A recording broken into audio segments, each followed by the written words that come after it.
내 하나님. 서신발 앞에 무릎 꿇고 경배하리. 큰 권능과 영광에 가득한 내 아버지 계신 이곳.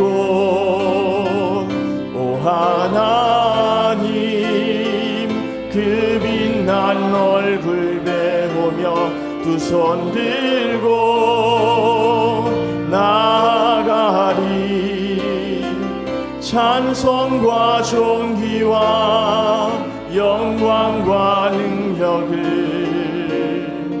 그 하늘 보좌 위에 주님께. 오 하나님, 오 하나님, 그 빛난 얼굴 배우며 두 손 들고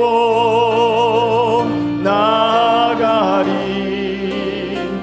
찬송과 존귀와 영광과 능력을 그 하늘 보좌 위에 주님께.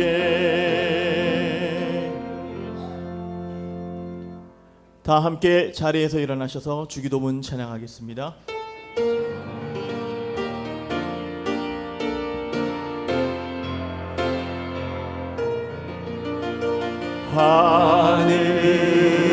하늘에 계신 아버지, 이름 거룩하사. 주님 나라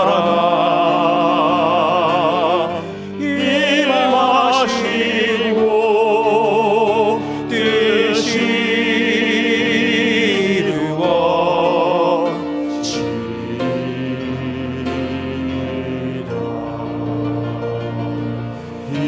일용할 양식 주시고 우리들의 큰 죄 다 용서하옵시고 또 시험에 들게 마시고 악에서 구원하소서. 대개 주의 나라 주의 권세 주의 영광 영원히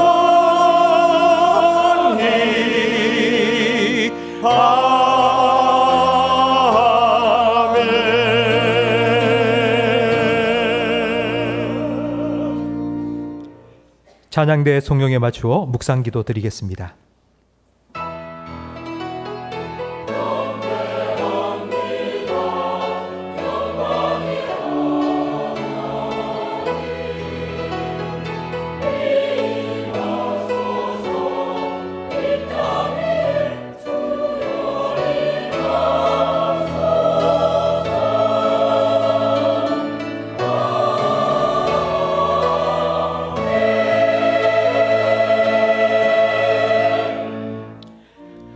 할렐루야. 하늘에서 여호와를 찬양하며 높은 데서 그를 찬양할지어다.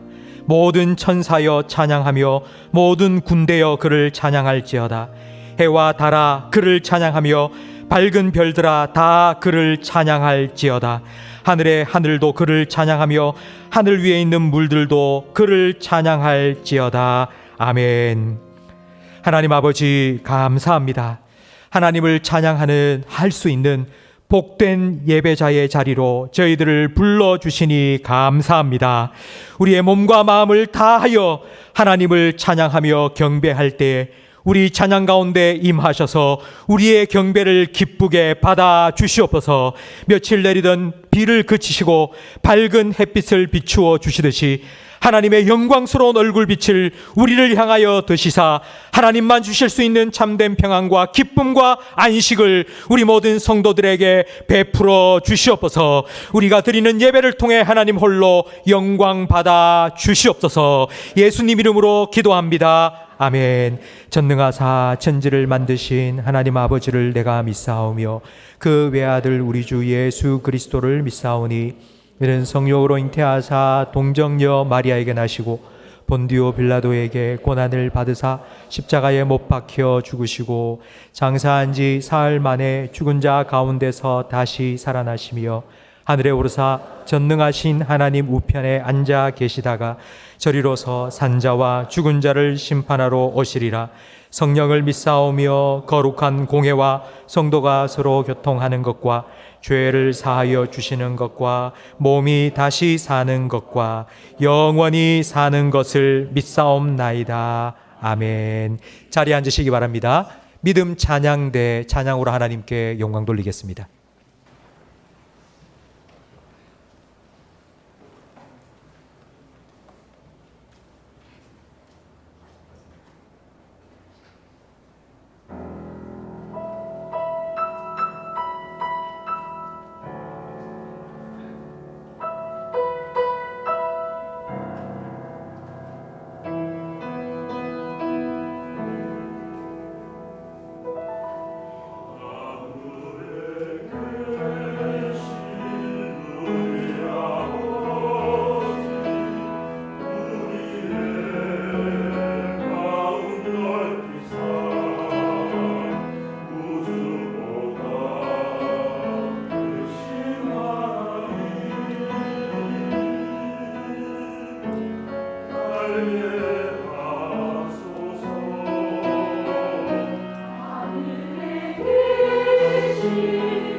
아멘.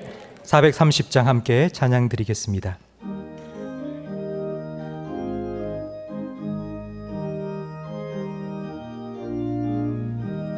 주와 같이 길 가는 것 즐거운 일 아닌가.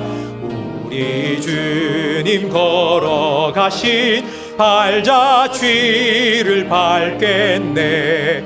한 걸음 한 걸음 주 예수와 함께 날마다 날마다 우리 걸어가리. 어린아이 같은 우리 미련하고 약하나 주의 손에 이끌리어 생명길로 가겠네. 한 걸음 한 걸음 주 예수와 함께 날마다 날마다 우리 걸어가리. 꽃이 피는 들판이나 험한 골짜기라도 주가 인도하는 대로 주와 같이 가겠네. 한 걸음 한 걸음 주 예수와 함께 날마다 날마다 우리 걸어가리. 옛 선지자 해독같이 우리들도 천국에 들려 올라갈 때까지 주와 같이 걷겠네. 한 걸음 한 걸음 주 예수와 함께 날마다 날마다 우리 걸어가리. 교회를 위한 공동 기도문을 함께 읽으며 기도하겠습니다. 은혜와 감사. 72년 전 이 땅에 침산제일교회를 세우시고 변함없이 은혜를 베풀어 주셔서 부흥과 성장을 허락하신 하나님께 감사드립니다. 더 큰 감사, 지금까지 베푸신 은혜도 놀라운데 더 큰 은혜를 우리와 다음 세대 자녀들에게 베풀어 주시기 위해 새로운 교회를 건축하게 하심을 감사합니다. 하나님의 소원, 성전 건축의 소원을 품은 다윗에게 내가 너를 위해 너의 집을 세우겠다고 하신 하나님의 소원대로 먼저 우리 내면의 성전, 믿음의 성전을 아름답게 세워 주시옵소서. 예수님의 비전, 우리 교회를 예수님의 복음으로 사람을 살리고 키우고 고치는 생명사역을 잘 감당할 수 있는 복음의 전초기지로 세워주셔서 대구 복음화, 민족 복음화, 세계 복음화에 귀하게 쓰임받게 해 주시옵소서. 성령의 능력, 모든 성도들이 이는 사람의 힘과 능력으로 되지 않고 오직 성령의 능력으로 된다고 하신 약속의 말씀을 붙잡고 기도할 때 성령의 능력으로 충만하게 해 주시옵소서. 믿음의 역사, 모든 일을 시작하시고 이루시는 전능하신 하나님을 믿고 하나님께 맡기며 기도할 때 산을 옮겨 바다에 던지시는 하나님의 역사를 나타내 주시옵소서. 자원하는 마음, 모든 성도들이 하나님의 역사를 기대하는 마음으로 자원하여 기도하고 헌신할 때 하나님의 역사에 오병이어처럼 쓰임받는 기쁨을 맛보게 해 주시옵소서. 믿음의 유산, 다음 세대에게 건물과 함께 간증도 물려줄 수 있도록 건축의 모든 과정이 기도응답의 과정이 되게 해 주시옵소서. 반석 위의 교회, 마지막 때 수많은 이단과 거짓 가르침 속에서 성도들과 자녀들을 지켜내고 성경 말씀으로 양육하고 무장시킬 수 있도록 침산제일교회를 말씀의 반석 위에 든든히 세워 주시옵소서. 축복의 통로, 건축의 모든 과정 동안 모든 성도들에게 하늘의 문을 여시고 천배 만배의 복을 내려주셔서 그 복을 풍성히 누리며 그 복을 세상으로 흘려보내는 축복의 통로가 되게 해 주시옵소서. 우리 가운데 역사하시는 능력대로 우리가 구하거나 생각하는 모든 것에 더욱 넘치도록 응답해 주실 것을 믿으며 예수님 이름으로 기도합니다. 아멘. 우리 함께 통성으로 기도하실 때에 지난 한 주간 우리의 삶을 돌아보며 회개 기도를 드리겠습니다. 오늘 예배를 통하여 주님의 은혜로 다시 한번 우리를 회복시켜 달라고 우리 자신과 예배를 위해 통성으로 기도하겠습니다. 하나님 아버지 감사합니다. 한 주간 우리의 삶을 눈동자와 같이 지켜 보호하여 주시고 건강한 모습으로 주님 부름을 받아 이 자리에 나와 형제자매들과 함께 예배하게 하시니 감사합니다. 한 주간 우리의 삶을 돌아보면 주님 앞에 부끄러운 모습도 많이 있습니다. 하나님께서 우리를 불러주셨기 때문에 있는 모습 그대로 이 자리에 섰사오니 예수님의 십자가의 보혈로 우리를 정결하게 깨끗하게 씻어주시고 덮어주셔서 은혜의 보좌 앞에 담대히 나아가 우리의 몸과 마음을 하나님 기뻐하실 만한 거룩한 산제사로 온전히 드리며 하나님을 예배하게 하옵소서. 성령 하나님께서 이곳에 친임재하여 주셔서 예배 영적인 분위기를 온전히 주장하여 주시며 우리 성도들의 마음을 인도하셔서 하나님 임재 가운데 깊이 들어가게 하시며 하나님 예배하신 풍성한 은혜 가운데 잠기게 해 주시옵소서.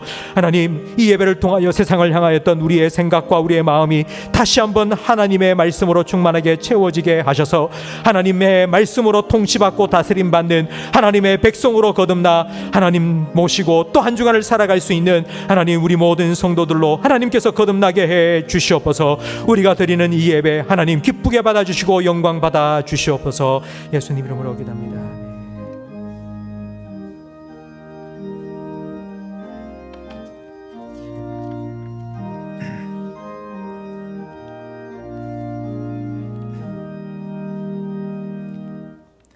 사랑과 은혜가 충만하신 하나님 아버지, 결실의 계절을 맞이하여 저희를 귀히 여기시고 사랑하시어 거룩한 주일 복된 시간에 불러주시고 생명의 말씀을 듣게 하시니 감사합니다.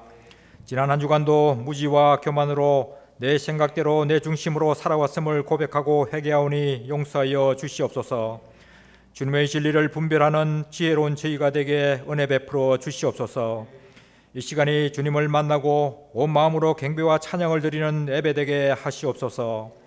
우리 소망이신 하나님, 죄악되고 어두운 세상에서 그리스도의 복음으로 우리가 구원받고 변화된 삶을 살아가게 하시고 복음을 증거하는 우리의 삶을 통해 그리스도의 빛이 세상에 비치게 역사하여 주시옵소서.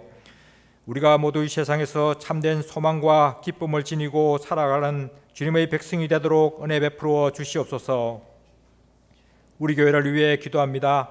우리 교회가 사람을 살리고 키우고 고치는 생명사역을 잘 감당하게 하시고 다음 세대들을 주님 말씀 안에서 명철하고 지혜로운 일꾼으로 키워내는 사명을 잘 감당할 수 있도록 인도하여 주시옵소서.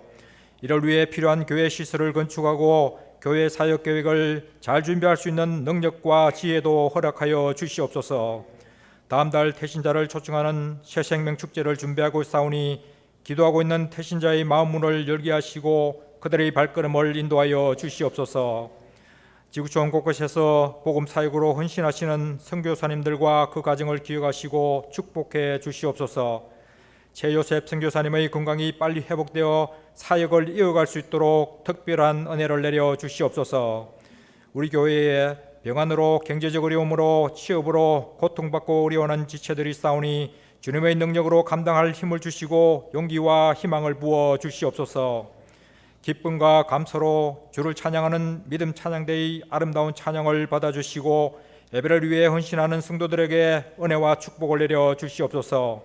특별히 교육자들을 항상 기억해 주시고 교회를 이끄는 데 부족함이 없게 영육간에 강건케 해 주시옵소서. 이 시간 지웅재단의 목사님을 통해 생명의 말씀을 듣게 하시고 저희가 거듭나는 은혜의 시간이 되게 인도하여 주시옵소서. 모든 것 감사드리며 우리 소망이신 예수 그리스도의 이름으로 기도합니다. 아멘.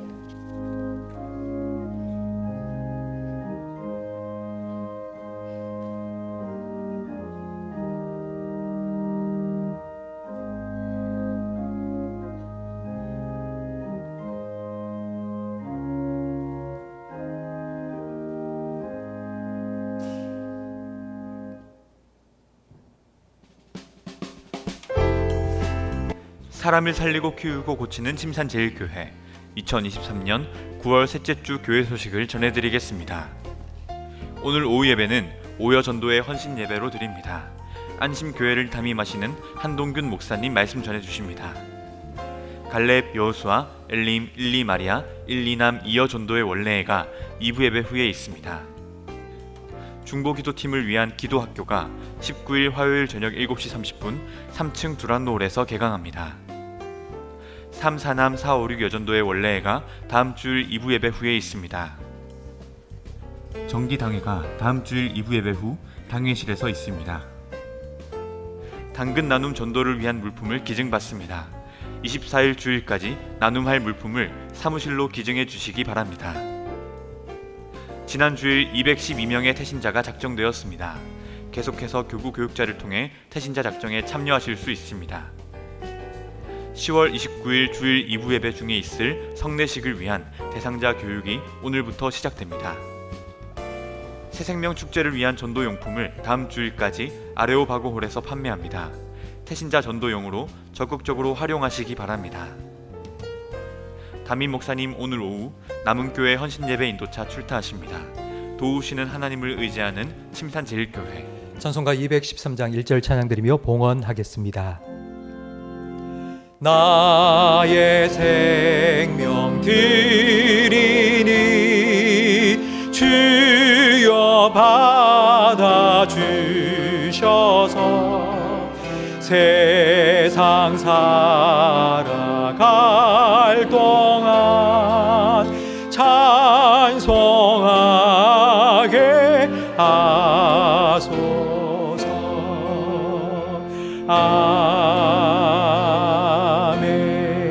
아멘.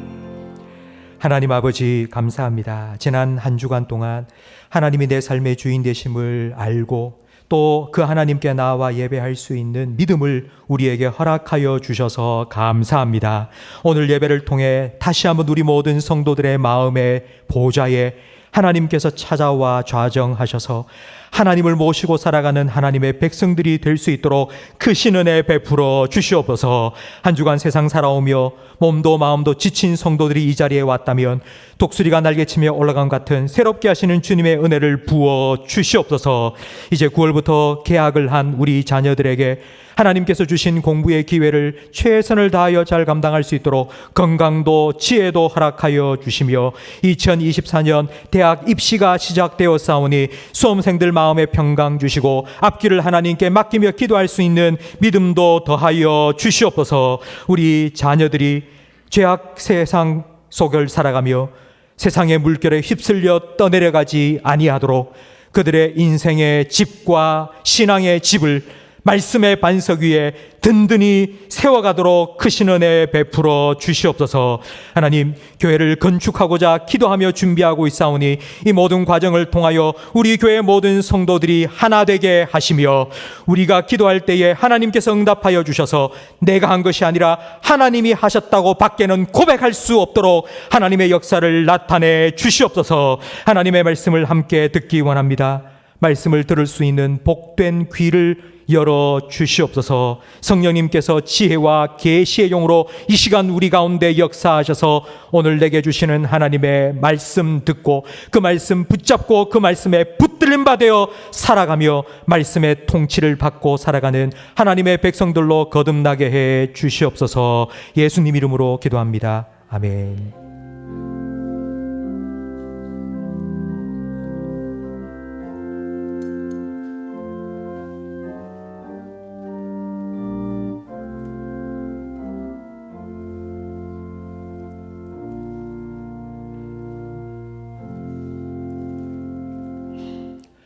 로마서 8장 말씀입니다. 신약성경 520면입니다.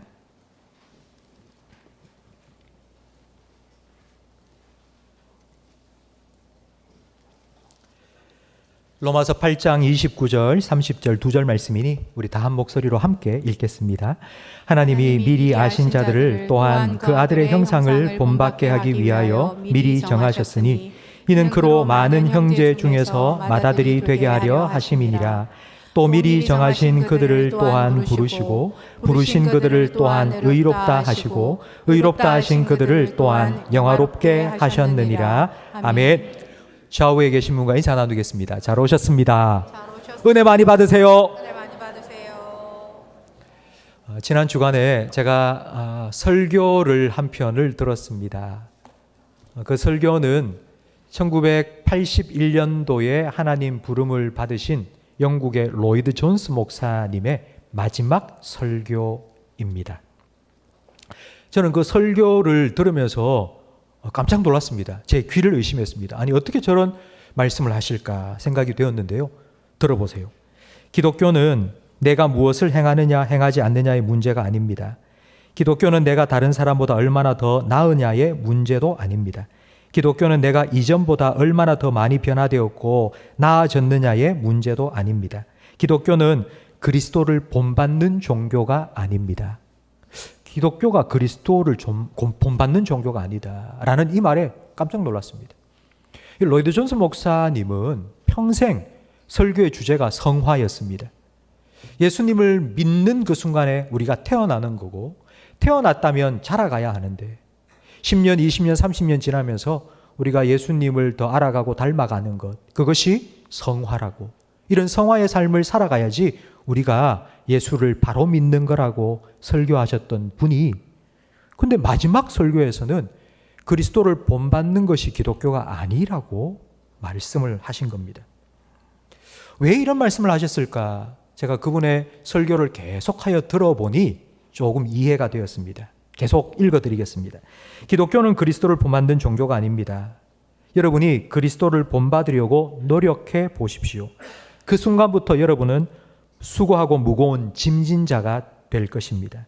기독교는 내가 그리스도를 본받는 종교가 아니라 그리스도께서 주시는 은혜를 내가 받는 종교입니다. 기독교의 핵심은 내가 그리스도를 위해 무엇을 했느냐가 아니라 그리스도께서 나를 위하여 무엇을 하셨느냐입니다.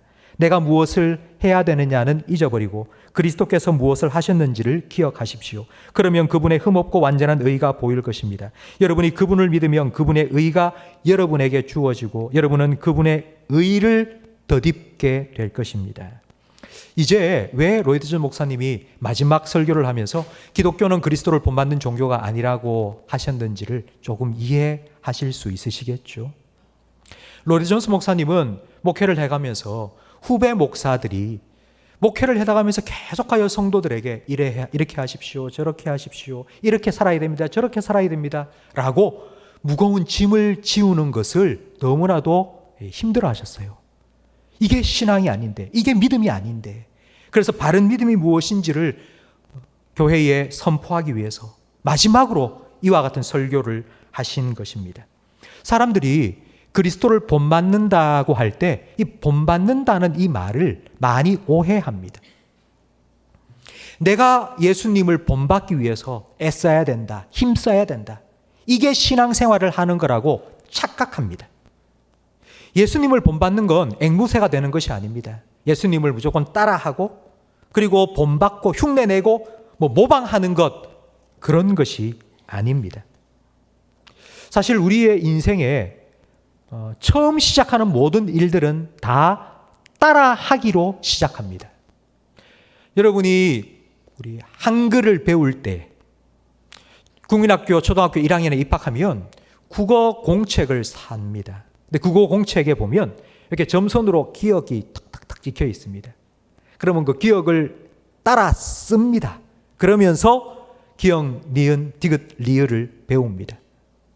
우리가 세상 살아가면서 처음 시작하는 모든 일들은 다 따라하기로부터 시작됩니다. 혹시 여러분 중에 술, 담배를 하는 분이 혹시 술, 담배를 하셨던 분이 계십니까? 어떻게 시작하셨습니까? 처음 술, 담배를 하면서 술 맛이 무엇인지 담배 맛이 무엇인지 알아서 하신 거는 아닐 거고요. 따라한 겁니다. 그러니까 친구가 따라하니까 오, 멋있어 보이네, 나도 같이 해볼까? 그런 호기심에 따라하다가 습관이 되고 인이 박이고 끊을 수 없는 지경에 이른 것입니다.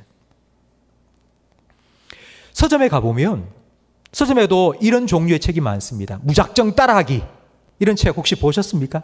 인터넷 무작정 따라하기, 주식 투자 무작정 따라하기. 그냥 어려운 거 아니에요. 그냥 무작정 따라하기 시작하면 다 된다고. 성경에는 이 본받아라, 본받지 말라 하신 말씀이 많이 나옵니다. 구약 성경에는 본받지 말라 하신 말씀이 많이 나오는데요.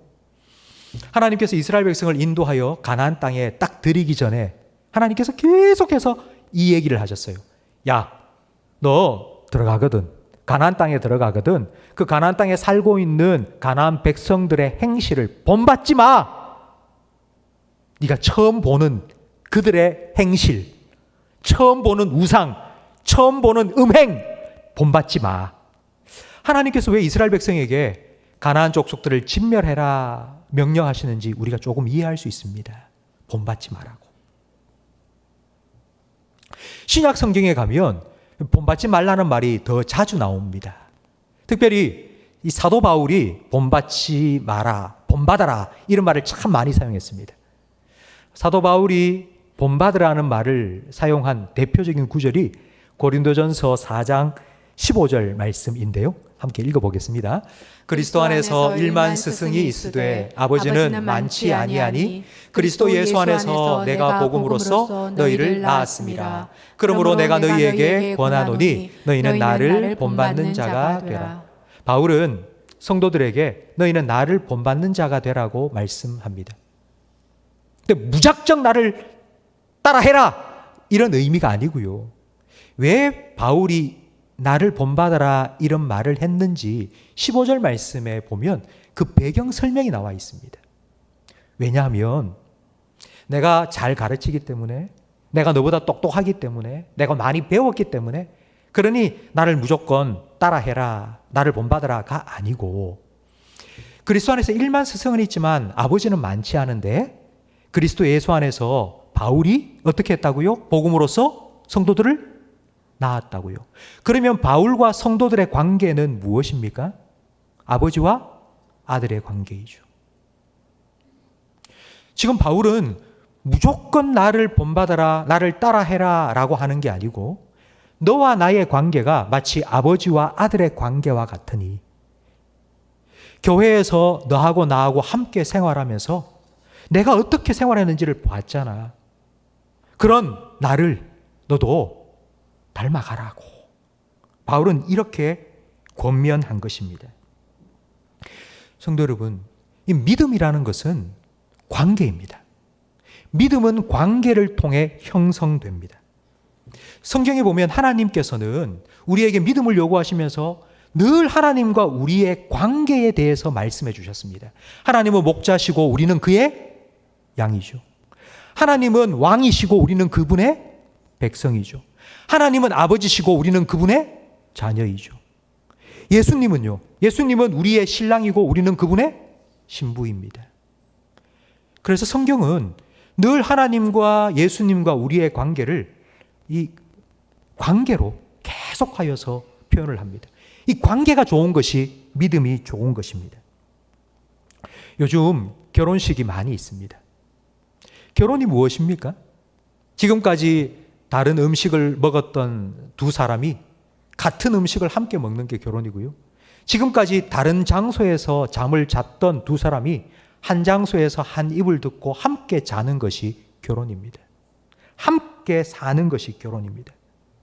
예수님이 신랑이고 우리가 신부라는 말이 바로 그런 의미입니다. 예수님과 내가 이제 함께 사는 거예요. 이게 바로 믿음입니다. 하나님께서는 오늘 본문 말씀에 우리를 미리 정하셨고 예정하셔서 우리를 부르셨다고 말씀합니다. 그럼 우리를 어디로 부르신 걸까요? 바로 이 관계 속으로 부르신 거예요. 하나님과의 관계 속으로 우리를 불러주신 것입니다. 29절 말씀을 우리 다시 한번 화면을 보면서 읽겠습니다. 하나님이 미리 아신 자들을 또한 그 아들의 형상을 본받게 하기 위하여 미리 정하셨으니 이는 그로 많은 형제 중에서 맏아들이 되게 하려 하심이니라. 아멘. 왜 그의 아들의 형상을 본받게 하기 위하여 미리 정하셨다고 하셨을까요? 하나님의 아들로서 예수님이 어떻게 하나님 아버지와 관계를 맺으며 살았는지를 본받으라고 우리를 부르셨다는 의미입니다. 29절 말씀 뒤에 보면 이는 그로 많은 형제 중에서 맏아들이 되게 하려 하심이라고 말씀합니다. 맏아들은 첫째 아들이라는 뜻입니다. 만약 아들이 하나밖에 없으면 맏아들이라 하지 않겠죠? 그건 외아들이라고 합니다. 그런데 하나님께서는 예수님을 맏아들, 첫째 아들이라고 부르셨어요. 그러면 첫째 아들이 있으면 그 다음 둘째도 있고 셋째도 있고 넷째도 있고 다섯째도 있겠죠? 첫째 아들이 예수님이면 둘째 아들, 셋째 아들, 넷째 아들은 누구입니까? 저와 여러분이죠. 그럼 하나님께서 왜 여러분을 둘째 아들, 셋째 아들, 넷째 아들, 다섯째 아들로 부르셨습니까? 맏아들을 본받으라고. 첫째 아들이 아버지와 어떤 관계를 맺고 살아가는지를 보고 그 첫째 아들의 그 모습을 닮아가라고 우리를 미리 정하시고 우리를 부르셨다고 말씀합니다. 그렇다면 예수님은 하나님과 어떤 관계 속에서 살아가셨습니까? 제가 두 성경 구절을 여러분과 함께 읽을 텐데요. 예수님이 도대체 어떻게 사셨는지, 하나님과의 관계 속에서 하나님의 아들로서 예수님께서 이 땅에서 어떻게 사셨는지를 생각하면서 두 구절을 함께 읽어보겠는데요. 먼저 요한복음 5장 19절 말씀입니다. 함께 읽겠습니다. 그러므로 예수께서 그들에게 이르시되 내가 진실로 진실로 너희에게 이르노니 아들이 아버지께서 하시는 일을 보지 않고는 아무것도 스스로 할 수 없나니 아버지께서 행하시는 그것을 아들도 그와 같이 행하느니라. 아멘. 그 다음 요한복음 14장 10절 말씀도 읽습니다. 내가 아버지 안에 거하고 아버지는 내 안에 계신 것을 내가 믿지 아니하느냐. 내가 너희에게 이르는 말은 스스로 하는 것이 아니라 아버지께서 내 안에 계셔서 그의 일을 하시는 것이라. 아멘. 예수님은 행동 하나를 하시는데 자기 독단적으로 하지 않았습니다. 하나님이 하시는 일을 보고 그대로 했습니다. 예수님은 말씀 한마디를 하실 때에 자기가 하고 싶은 말이라고 멋대로 하지 않았습니다. 하나님이 하시는 말씀을 듣고 그 말을 했습니다. 저는 설교를 준비하면서 한번 상상을 해봤습니다. 제가 만약 이 땅을 살아가면서 제가 하는 모든 행동이 하나님이 하시는 그 행동을 바라보고 닮아서 한다면, 내가 하는 말이 하나님이 하시는 말씀을 듣고 하나님의 말씀을 하는 것처럼 내가 한다면 어떤 일들이 과연 내 삶에 일어날까? 우리 성도들이 이 예수님을 닮아서, 이렇게 사셨던 예수님을 닮아서 말하고 행동하면 우리에게 어떤 일이 일어날까? 예수님은 행동 하나도 자기 독단적으로 하지 않았습니다. 말 한마디도 자기 멋대로 내뱉지 않았습니다. 예수님은 전적으로 하나님을 의지했습니다. 이걸 절대 의존의 관계라고 하는데요. 하나님을 절대적으로 믿고 의지하며 살아가는 걸 우리가 흔히 하는 말로 표현하면, 저를 따라 하시기 바랍니다. 믿음. 이게 믿음이에요. 믿음이라는 건 내가 조금 힘들 때 주여 도와주시옵소서, 내가 막 병들고 아플 때 주여 고쳐주시옵소서, 이게 믿음이 아니고 내 행동 하나, 내 말 하나 주님과 함께 살아가는 것, 바로 그것이 믿음입니다. 하나님께서는 우리를 부르셨어요. 바로 이 관계 속으로 우리를 불러주신 겁니다. 하나님과 이 관계가 어떤 관계인지를 예수님을 통해서 우리에게 보여주셨고, 그리고 그 예수님을 믿는 우리에게 이런 관계를 요구하고 계십니다. 그렇다면 이제 두 번째 질문을 우리가 생각해 봐야 합니다. 두 번째 질문은 무엇인가 하면요, 그럼 어떻게 우리가 예수님을 본받을 수 있을까요? 이 예수님을 본받아야 된다고 한다면 우리는 어떻게 예수님을 본받을 수 있을까요? 우리가 예수님을 따라한다고 성경에 나온 대로 예수님을 따라하면 아니요, 그렇지 않습니다. 예수님께서는 제자를 부르셨습니다. 예수님의 부름을 받은 제자들은 3년 동안 예수님과 함께 먹고 자고 함께 살았습니다. 예수님의 3년 제자 훈련의 결과는 그리 신통치 않아 보입니다. 3년 동안 함께 있었던 제자는 예수님의 부활을 믿지 못하고 의심했고요. 베드로는 예수님을 3번이나 모른다고, 나는 예수님 몰라, 내가 예수님을 안다면 내 손에 장을 지지지, 배신했습니다. 3년 동안의 제자 훈련, 3년 동안 예수님과 함께 먹고 자고 생활한 그 3년의 훈련도 부족했죠. 그래서 의심하고 배신하고 실패로 끝났느냐? 그렇지 않습니다. 의심 많은 도마, 내가 예수님의 옆구리에 손을 넣어보고 못자국에 손가락 넣어보지 않고는 난 못 믿겠어 라고 했던 그 도마를 위해 예수님께서, 부활하신 예수님께서 찾아와 주셨습니다. 만져봐라. 그래서 의심하는 자가 되지 말고 믿는 자가 되라. 예수님께서는 도마의 믿음을 회복시켜 주셨습니다. 예수님을 모른다고 부인하고 배신하고 갈릴리 바다에 물고기 잡으러 간 베드로, 실패로 끝나지 않았습니다. 부활하신 예수님께서 찾아오셨죠. 베드로야, 네가 나를 사랑하느냐? 다시 그의 믿음을 회복시켜 주셨습니다. 성도 여러분, 예수님께서 베드로에게 찾아오시고 도마에게 찾아오셔서 더 기도해! 더 열심히 충성봉사해! 그럼 믿음이 회복될 거야. 그렇게 말씀하지 않으셨습니다. 그냥 예수님께서 찾아와 주신 거예요. 예수님 만나 주셨어요. 예수님이 찾아오셔자 그들의 믿음이 회복되었습니다. 여러분, 지금까지 신앙생활을 오시면서 혹시 이런 고민을 해보신 적 있습니까? 나는 왜 이렇게 믿음이 자라지 않지? 믿음이 좋은 때도 있지만 믿음이 정말 바닥일 때도 너무 많아. 나는 의심이 너무 많이 돼. 성경을 읽으면 읽을 때는 이해가 되고 그렇지 라고 생각이 되는데 딱 돌아서고 나면 진짜일까? 난 못 믿겠어 이거 정말. 성경을 난 도저히 못 믿을 때도 난 너무 많아.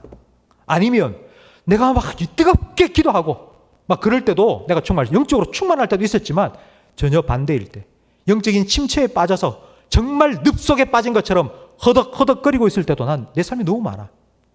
왜 나는 믿음이 자라지 않을까? 그런 여러분에게 혹시 제가 이렇게 말하진 않았습니까? 더 기도 열심히 하시고. 네, 물론 필요합니다. 근데 그게 주된 것이 아닙니다.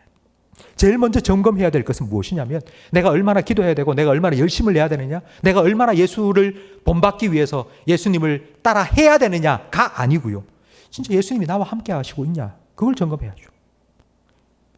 내가 지금 예수님과 함께 있나, 내가 지금 예수님을 바라보고 예수님이 나와 함께 계시고 그 예수님을 내가 주님으로 인정하며 살고 있는지를 점검해야 됩니다. 예수님이 나에게 찾아오셔서 예수님이 나의 주님이 되어주시고 예수님이 나의 목자가 되어주신 바로 그 순간에 우리의 믿음은 회복되고 우리의 영혼이 소생케 됩니다. 아브라함을 생각해 보십시오. 아브라함을 우리는 믿음의 조상이라고 부르죠. 제가 만약 아브라함이라면 믿음의 조상이라고 사람들이 부르면 정말 쥐구멍에 들어가고 싶은 마음이 들 겁니다. 왜냐하면 아브라함의 일생을 돌아보면 그렇게 믿음의 조상다운 삶을 살지 못했기 때문입니다. 실수, 실패 너무 많았습니다. 믿음이 흔들렸습니다. 의심했습니다. 그런데 어떻게 아브라함이 믿음의 조상이 될 수 있었습니까? 의심하고 흔들릴 때마다 하나님께서 찾아오셨죠. 나와 하늘의 별을 세려봐. 너 하늘의 별이 몇 개인지 알 수? 아니요. 내가 네 자손을 저 별처럼 많게 해주겠다고. 하나님께서는 계속해서 찾아와 또 확인, 또 약속. 하나님께서 아브라함을 믿음의 조상으로 만들어 가신 거예요. 그 하나님께서 지금 여러분과 함께 하신다고요. 내가 너와 함께 하겠다고. 내가 너를 떠나지 않겠다고. 하나님 우리와 동행해 주시겠다고. 내가 영원히 너희와 함께 하겠다고 우리에게 약속해 주셨습니다. 성도 여러분, 아브라함이 믿음이 흔들릴 때에 하나님께서 또 약속해 주시고 약속해 주시는 걸 믿었죠. 아브라함이 그 하나님의 약속을 믿자 하나님께서 아브라함, 네가 나를 믿으니 내가 너를 뭐라고 인정해 주셨죠? 의롭다고.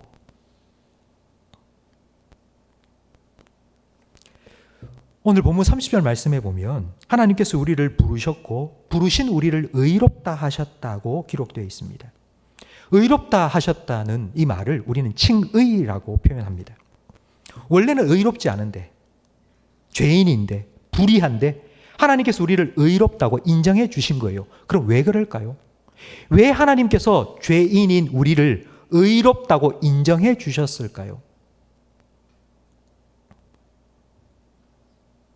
하나님은 의로우세요. 의로우신 하나님과 동행하기 위해서 우리도 의로워야 합니다. 그런데 우리는 불의해요. 우리는 죄인이에요. 의심하고 실패하고 실수하고 넘어지고, 그런 우리를 하나님께서 의롭다고 인정해 주신 거예요. 야, 네 행위를 봐. 네 또 넘어졌지, 또 실수했지, 또 죄지었지. 그러나 내가 너에게 약속한 말, 내가 너와 함께하며 너를 믿음의 사람으로, 내 아들 닮아가는 사람으로 만들겠다 한 나의 약속을 믿으니까 내가 그 믿음을 보고 너를 의롭다고 여기셨다고요. 이게 왜 중요하냐면, 이렇게 하나님이 우리를 의롭다고 여겨주셔야지만이 하나님께서 우리와 함께 동행할 수 있기 때문입니다. 성도 여러분, 하나님께서는 우리를 의롭게 만드시기 위해서, 의롭다고 칭해 주시기 위해서 자기 아들을 십자가 위에 내어주셨습니다. 하나님과 우리 사이에 거리를 멀어지게 만드는 죄의 문제를 그 십자가 위에서 다 해결해 주셨습니다. 그리고 죽음에서 부활하신 예수님께서 우리에게 다시 약속해 주셨죠. 볼지어다 내가 세상 끝날까지 너희와 항상 함께 있으리라. 부활하신 예수님께서는 우리와 영원히 함께 하시겠다고 약속해 주셨습니다.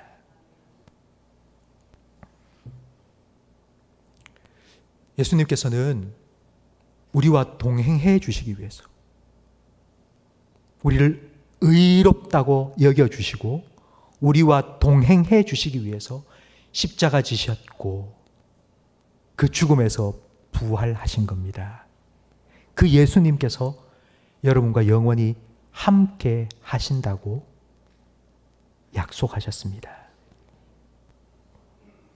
이제 우리가 해야 될 일이 있겠죠? 우리는 예수님을 따라가야죠. 예수님 우리와 함께 하세요. 예수님은 언제나 우리와 함께 하신다고 약속하셨으니까요. 그럼 우리는 그 예수님을 따라가야 되겠죠.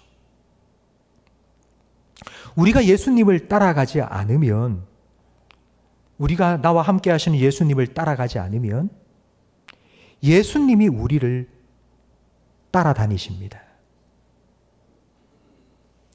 아기가 엄마 손 딱 뿌리치고 막 차가 다니는 길가로 막 나가잖아요.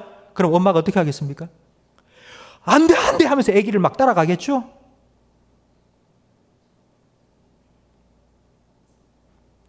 길 잃는 양을 찾는 목자의 마음으로 예수님께서 우리를 따라오는 건 동행이 아닙니다. 그건 예수님과 동행하는 것이 아닙니다.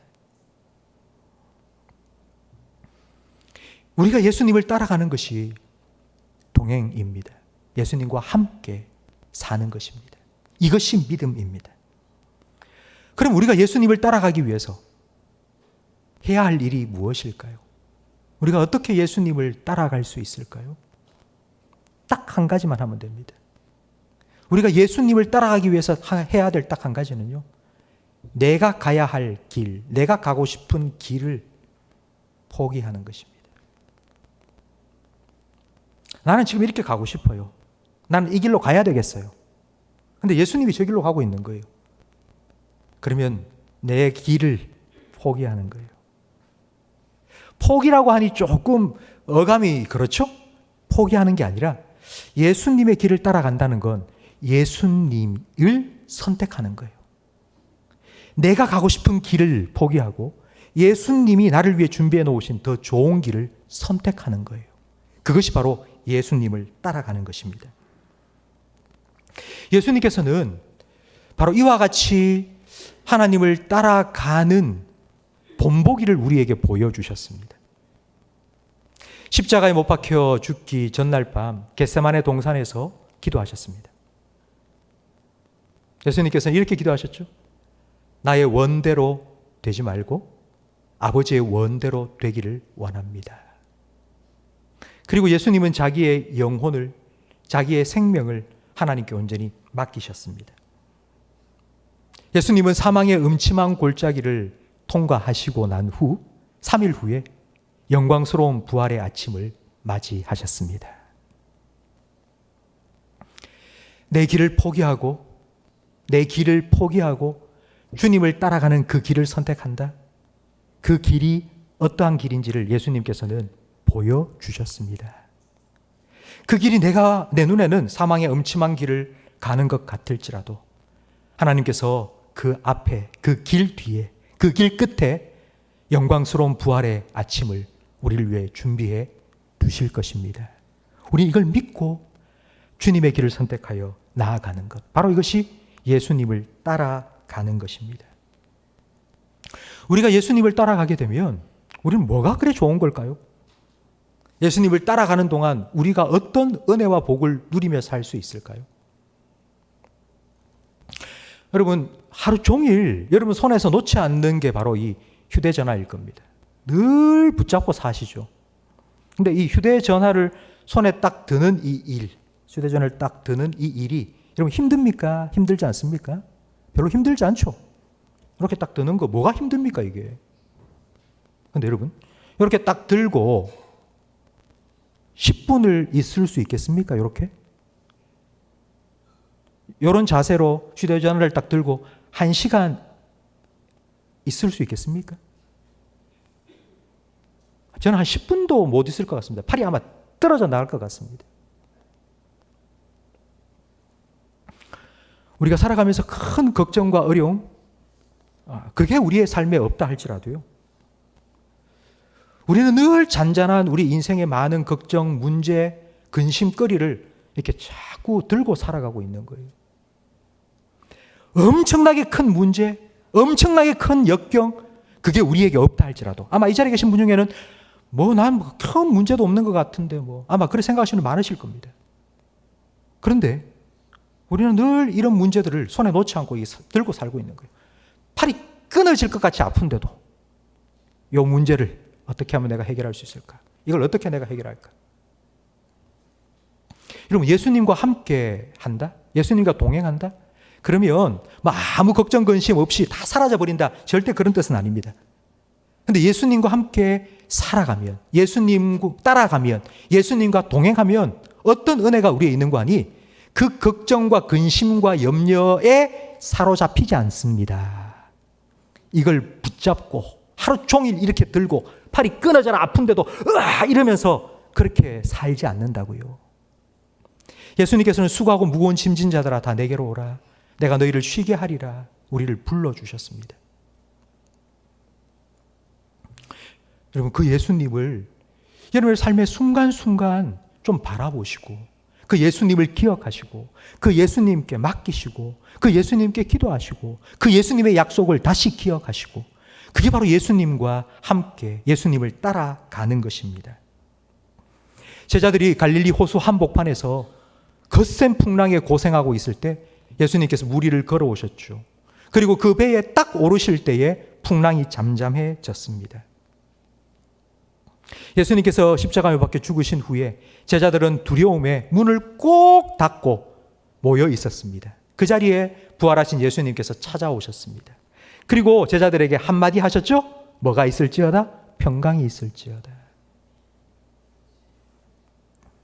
우리가 예수님과 함께 살아가면, 예수님을 따라가면, 예수님과 동행하면, 여러분 정말 예수님을 생각하고 예수님을 기억하고 예수님을 따라 살아가면 여러분은 예수님이 주시는 이 평강을 누리며 살게 될 것입니다.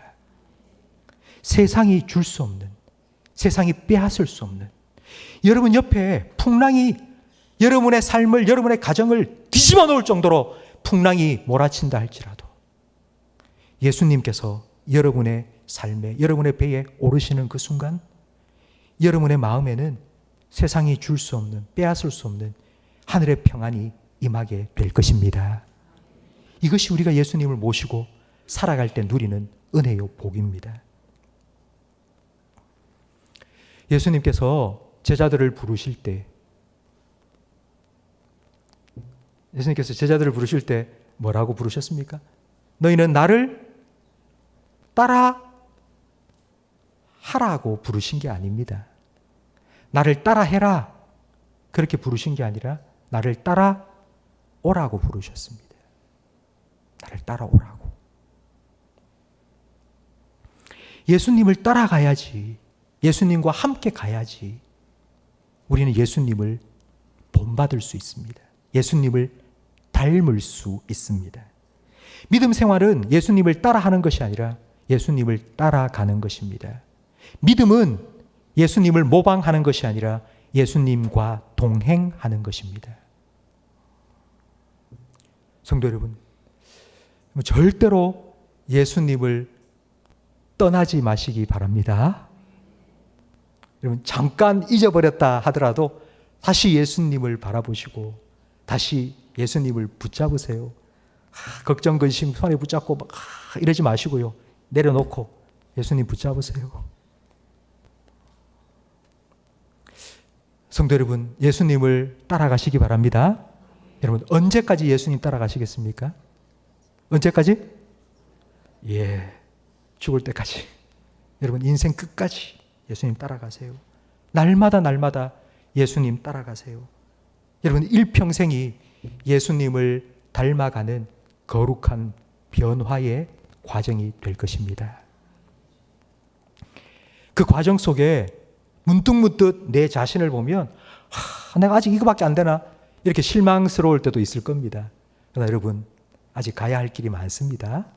아직 살아갈 날이 남았습니다.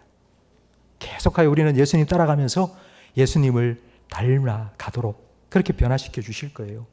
그리고 또 때로는 문득문득 옆에 있는 사람들 모습 때문에 너무 막 힘들 때도 아마 있을 거예요. 여러분, 그렇다고 해서 낙심하지 마세요. 그들도 다 함께 예수님을 따라가도록 만드시고 변화시켜 주실 거예요. 그런 하나님을 기대하시고 그런 예수님을 여러분 기대하세요.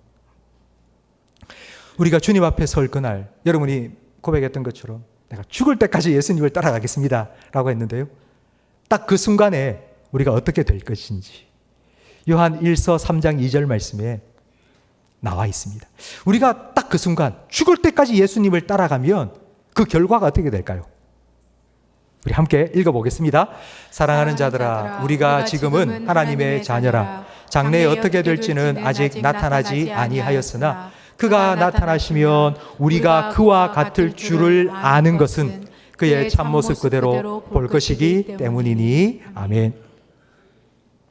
우리가 예수님 재림에서 주님 앞에 서든지, 아니면 우리가 먼저 죽어서 주님 앞에 가든지, 주님이 우리를 찾아오시든지 내가 주님을 찾아가든지, 아무튼 그 순간에 우리는 어떤 모습이 되느냐 하면, 어떤 모습이 된다고요? 그가 나타나시면 우리가 그와 같을 모습으로 된다고요.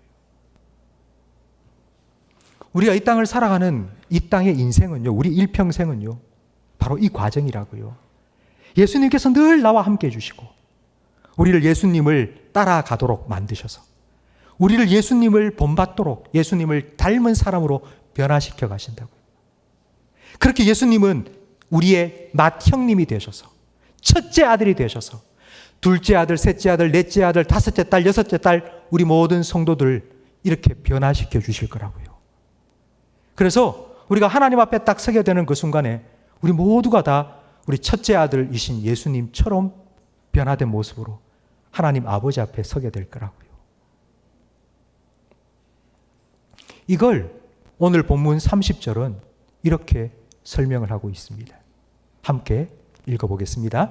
또로 미리 정하신 그들을 또한 부르시고 부르신 그들을 또한 의롭다 하시고 의롭다 하신 그들을 또한 영화롭게 하셨느니라. 아멘. 하나님께서 우리를 예정하셨어요. 이런 하나님과의 관계 속으로 부르셨어요. 그리고 우리를 의롭다 여겨주셨어요. 왜? 동행하라고. 그 과정을 통해서 우리를 거룩하게 영화롭게 만들어 가신다고. 하나님께서 그렇게 하시겠다고 우리에게 선언하신 거예요. 우리는 이런 하나님을 믿고 믿음 생활을 하고 있습니다. 이 얼마나 감사한 일이요. 얼마나 복된 일입니까?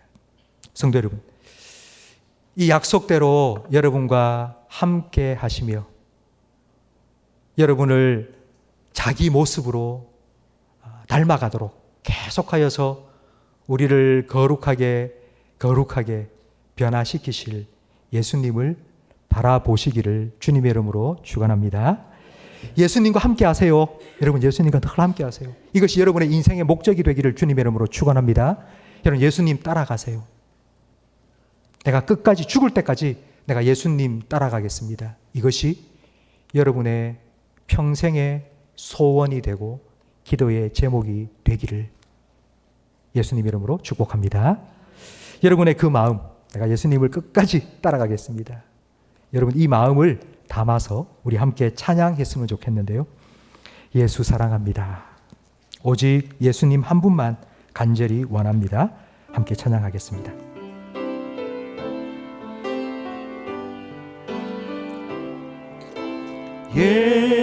예수 사랑합니다. 사랑합니다. 온 마음 다하여 오직 주님 한 분 간절히 더 원합니다. 간절히 더 원합니다. 한 번 더 찬양 드립니다. 예수 사랑합니다. 예수 사랑합니다. 사랑합니다. 온 마음 다하여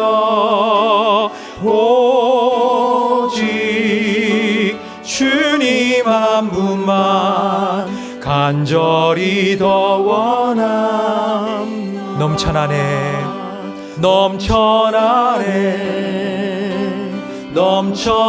주님을 향한 내 속의 갈망이 주를 향한 내 속의 갈망이 주님께로 날 이끌어 주소서. 주님을 더 원하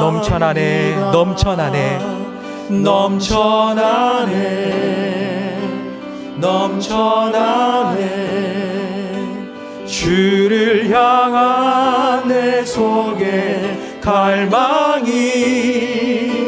주님께로 날 이끌어 주소서. 주님을 더 우리 두 손 들고 다시 한번 넘쳐나네 찬양하겠습니다. 넘쳐나네 주를 향한 내 속의 갈망이 주를 향한 내 속의 갈망이 주님께로 날 이끌어 주소서. 더 가까이 이끌어 주소서. 주님을 더 원합니다. 우리 한 번만 더 찬양 드립니다. 넘쳐나네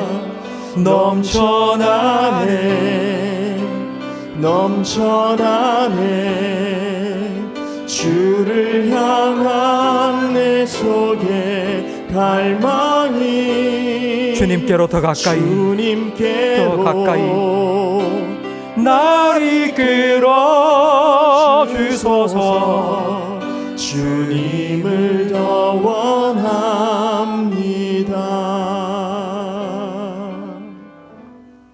하나님 아버지, 우리의 이 찬양이 우리의 평생의 기도의 제목이 되기를 원합니다.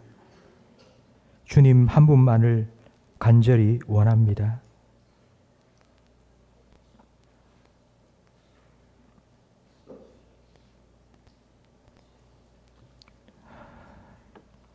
주님을 따라가기 위해서 우리가 주님을 더 사랑하기 원합니다. 우리의 마음에 성령으로 말미암아 십자가의 사랑, 예수님의 사랑을 폭포수와 같이 부어 주시옵소서. 주님을 억지로 따라가는 것이 아니라 기쁨으로, 즐거움으로 따라갈 수 있도록 우리 마음속에 주님을 향한 순결한 사랑이 계속하여 넘쳐나게 해 주시옵소서. 이번 한 주간 예수님 따라가기 원합니다. 예수님의 보조에 맞추고 예수님의 보폭에 맞추어서 빨리 가지도 않고 뒤처지지도 않고 주님 따라서 주님과 동행하는 우리 모든 성도들이 되게 해 주시옵소서. 주님께서 우리를 예정하시고 부르시고 의롭다 하셔서 오늘도 내일도 그리고 주님 앞에 설 그날까지 영원히 우리와 동행하여 주심을 믿고 그 주님과 함께 인생길 걸어가면서 언젠가 주님 앞에 서게 될 그날, 주님을 만나게 될 그날, 우리의 맏형 되신 예수님의 모습으로 거룩하게 아름답게 영화롭게 변화된 모습으로 주님을 만날 수 있는 우리 모든 성도들이 될 수 있도록 우리를 붙드시고 우리를 더 가까이 이끌어 주시고 우리와 동행해 주시옵소서. 예수님 이름으로 축복하며 기도합니다. 아멘. 우리 구주 예수 그리스도의 은혜와 우리 아버지 하나님의 사랑과 성령 하나님의 교통하심이 예수님 바라보고 예수님 생각하고 예수님 따라가고 예수님과 함께 살아가기를 소망하며 다짐하는 모든 성도들 위해 영원토록 함께 있을지어다. 아멘.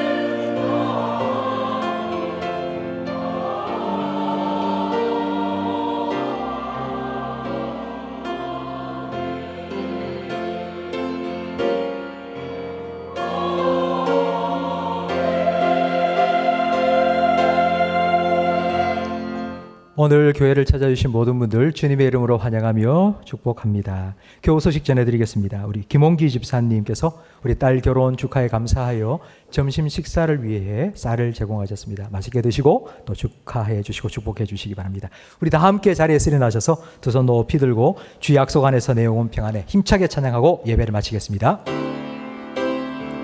주 약속 안에서 내 영혼 평안해 내 뜻보다 크신 주님의 계획 나 신뢰해 두려움 다 내려놓고 주님만 의지해 주 안에서 내 영혼 안전합니다. 한 번 더 찬양합니다. 주 약속 안에서 주 약속 안에서 내 영혼 평안해 내 뜻보다 크신 주님의 계획 나 신뢰해 두려움 다 내려놓고 주님만 의지해 주 안에서 내 영혼 안전합니다. 아멘. 한 주간도 주님과 함께 승리하시기 바랍니다. 내 아버지 그 품 안에서 내 영혼은 안전합니다.